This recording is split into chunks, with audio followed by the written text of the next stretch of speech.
For Sicario, the idea was to be as authentic as possible, to feel that we are very, very close to reality.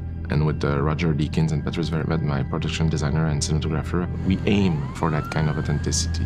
We looked at where the actual action takes place with Roger and Denis and the producers. And then we looked around New Mexico, Albuquerque area to see if it was a possible match. For Sicario, we choose to shoot in New Mexico. I need landscapes that will have a relationship with the horizon. I want the characters to be lost in emptiness, and landscapes that will be almost a character in the film. The border of Mexico and the United States for me, it says a lot of things about our world today. This idea that just beside the biggest democracy of the world, a frisbee away, you have this chaos, a place where the laws are not followed anymore. Unbelievable. That's what happens when you chop the head off a chicken. Yeah.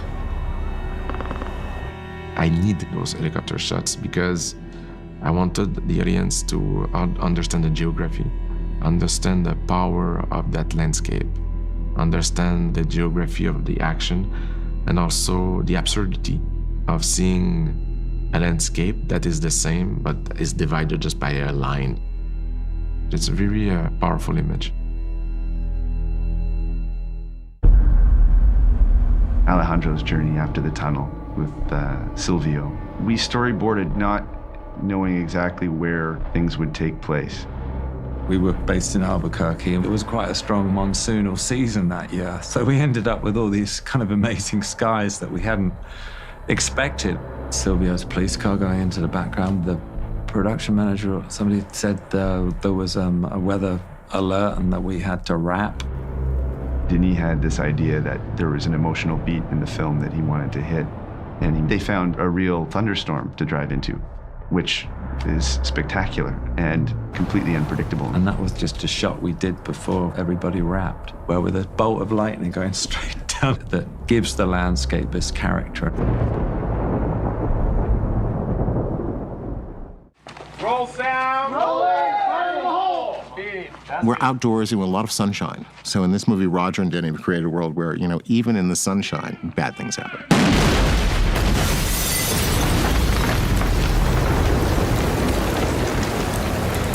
This desert is inspiring, fantastic, and tough, rough on the body. Everybody are tired right now. I'm very tired right now because we spent days on harsh conditions with the light is very raw.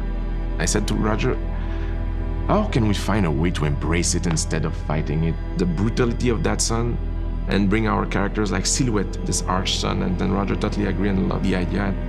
You're actually dealing with the real world, a real subject. I try and create a kind of naturalism so you feel you're in the real world in some way, even when it's stylized.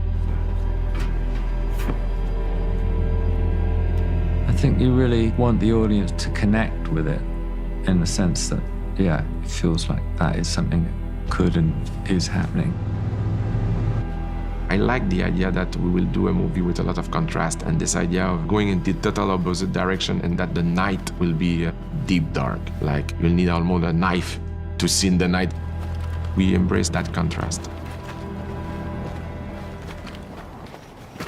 The tunnel sequence had a distinct set of challenges to it because it was from dusk to night. As you got into the tunnel more deeply, I think it really became a transition of just light to dark.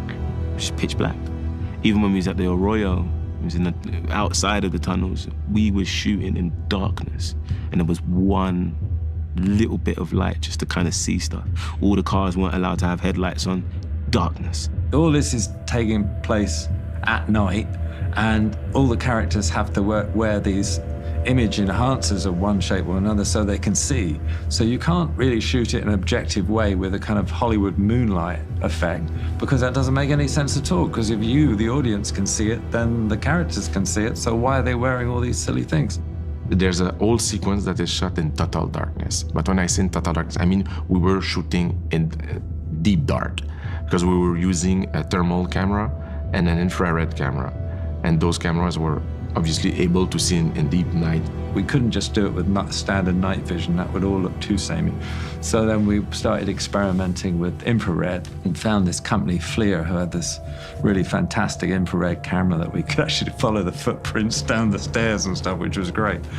The prop man actually heated up his boots and walked down in front of us as we did that shot.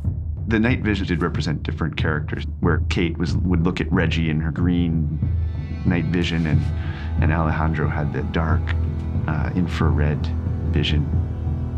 Basically, it's like going scuba diving in the desert, you know, and in the total darkness. And that brought a tension that I was looking for in this specific sequence.